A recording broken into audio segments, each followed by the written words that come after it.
Imagine a city built against all odds, a testament to human will conquering nature. Step back in time to 18th century Amsterdam, a vibrant metropolis where canals, not roads, were the arteries of commerce. Grand merchant houses, their gabled facades reflecting in the tranquil waters, lined bustling streets, teeming with traders, sailors, and artisans.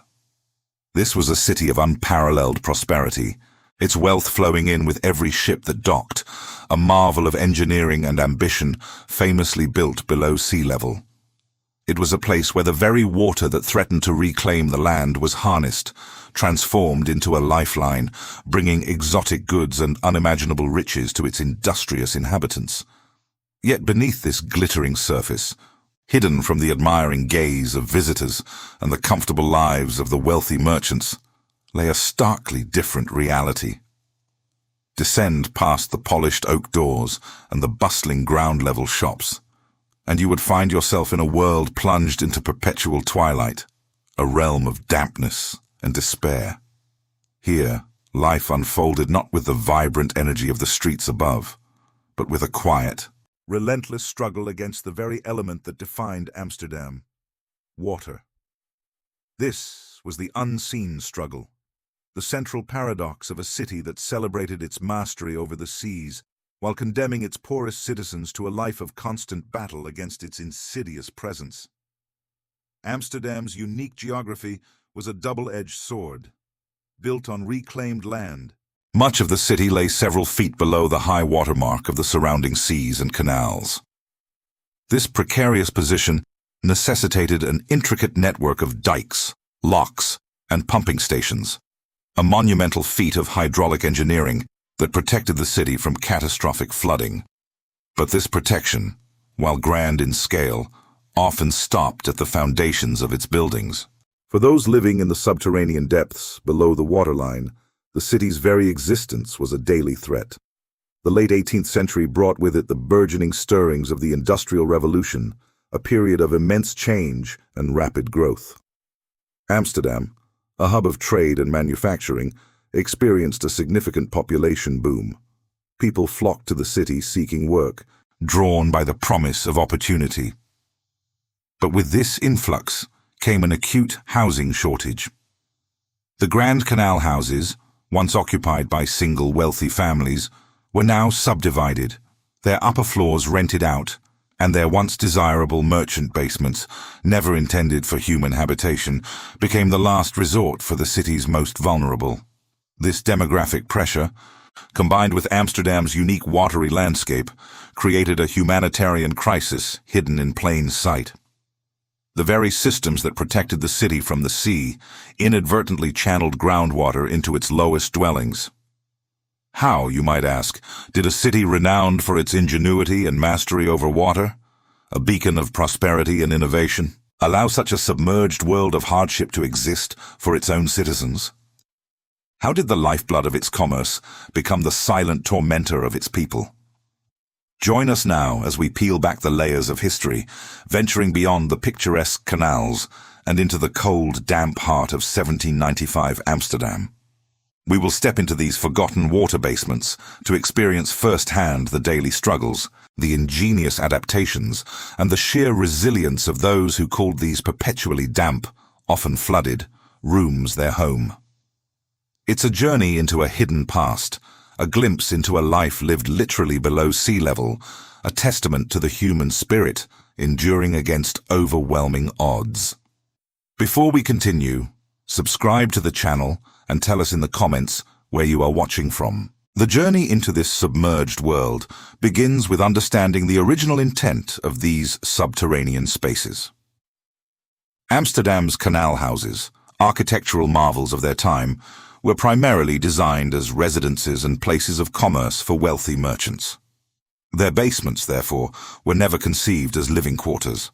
Instead, they served as critical storage areas, cool and dark, ideal for preserving valuable goods. Spices from the East Indies, fine textiles, barrels of wine, and other precious commodities that fueled the city's economic engine. These spaces were utilitarian, built for inventory, not inhabitants, often featuring robust stone floors and thick walls meant to keep goods dry and secure. But as the 18th century drew to a close, and the city swelled with new arrivals, economic pressures began to reshape Amsterdam's urban landscape. The demand for housing far outstripped supply, forcing the city's most vulnerable, the burgeoning working class, day laborers, and impoverished families, into increasingly desperate living situations. These once functional storage basements, never meant for human occupancy, became the only affordable option. They were transformed, out of sheer necessity, into dwellings. Imagine stepping down into one of these basement homes in 1795. The typical layout was starkly simple, often a single dimly lit room.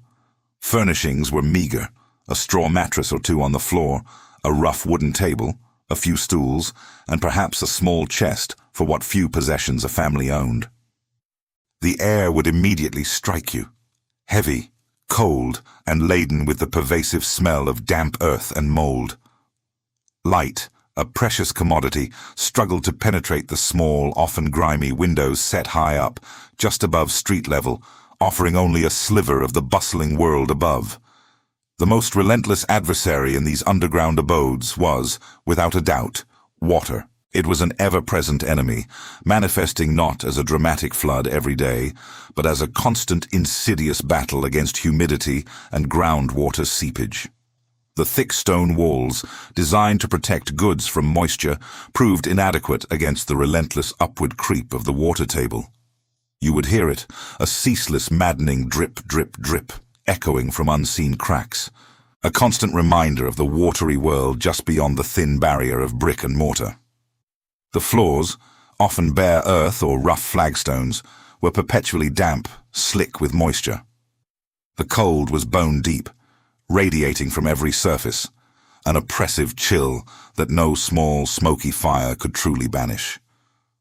The pervasive smell of mold wasn't just an unpleasant odor, it was a tangible presence, a sign of the microscopic life thriving in the perpetual damp.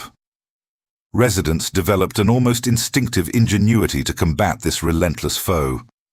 Their few precious belongings, clothes, bedding, even food, were placed on makeshift platforms of bricks or stones, anything to lift them even a few inches above the perpetually moist floor. Furniture, what little there was, slowly succumbed to the damp, wood warping and rotting, fabrics mildewing. It was a futile fight, a daily testament to their desperation. And then there were the storms. The city's lifeline, its beautiful canals, became a source of terror for those living below. Heavy rains, combined with high tides or strong winds, would cause the canal waters to swell, pushing groundwater levels even higher. Basements, already struggling with seepage, would often be inundated. Imagine the horror. The water seeping under the door, rising steadily, swallowing up their meager possessions, forcing families to huddle on tables or whatever elevated surface they could find, waiting, praying for the waters to recede. The aftermath was a grim routine. Bailing out the murky water, assessing the damage, trying to salvage what little remained. Ruined bedding, soggy clothes, precious food supplies contaminated. Each flood was a devastating setback, pushing families further into destitution. This constant dampness wasn't just an inconvenience. It was a silent killer.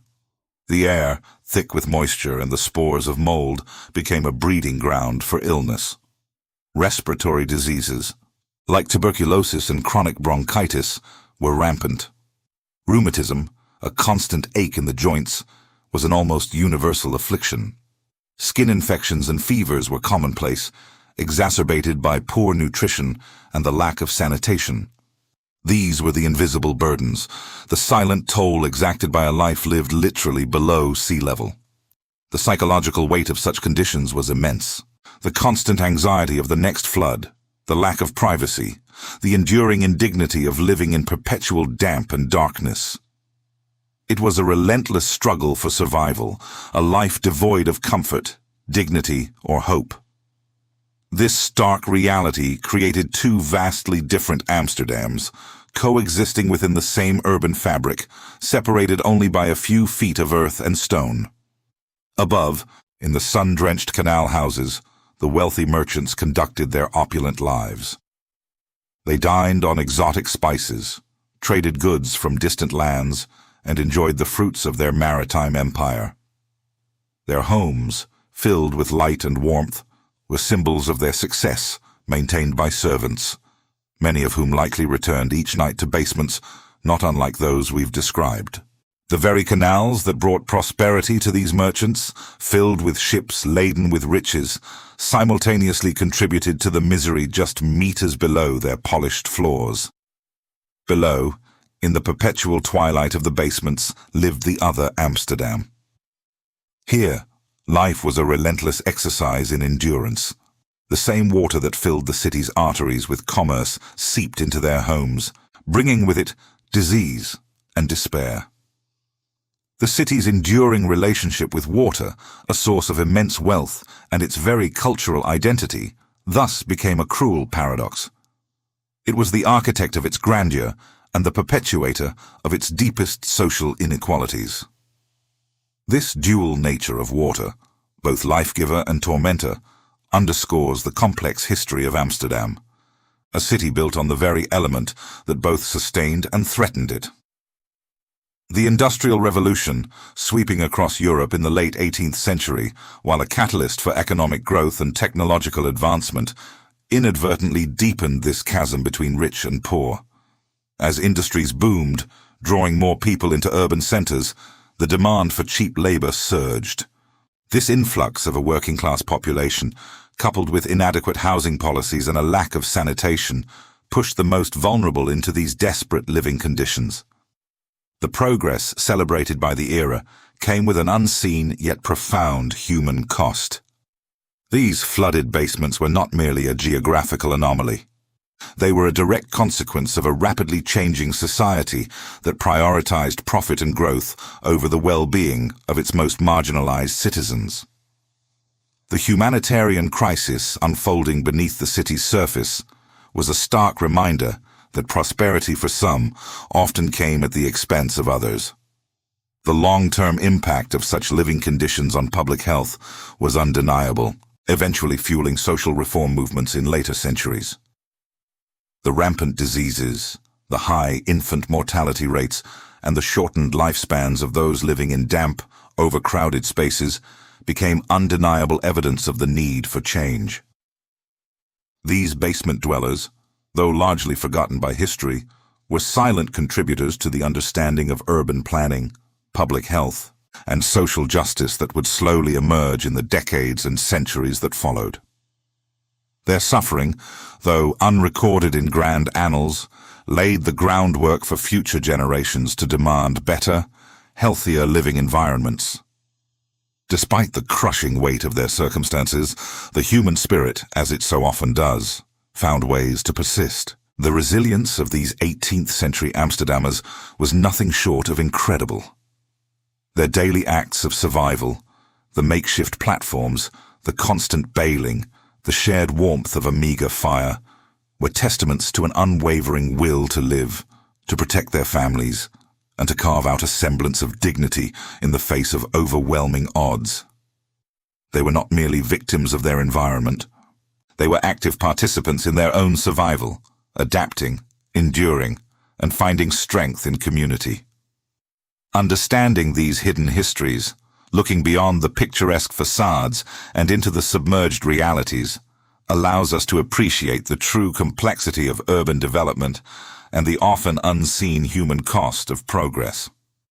Amsterdam, a city globally celebrated for its beauty and ingenuity, holds within its foundations a story of profound hardship. It reminds us that every grand narrative, every celebrated achievement, often has a shadow side, a struggle endured by those who built the very foundations of society. So, the next time you marvel at a bustling city or walk along its historic streets, take a moment to consider the unseen struggles that might have underpinned its grandeur.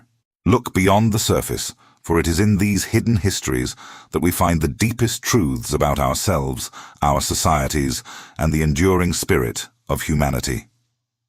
The water basements of 1795 Amsterdam offer a powerful, if somber, lesson. The greatest stories of human endeavor are rarely simple, and progress, like water itself, can flow in many directions, sometimes bringing life, and sometimes bringing only hardship.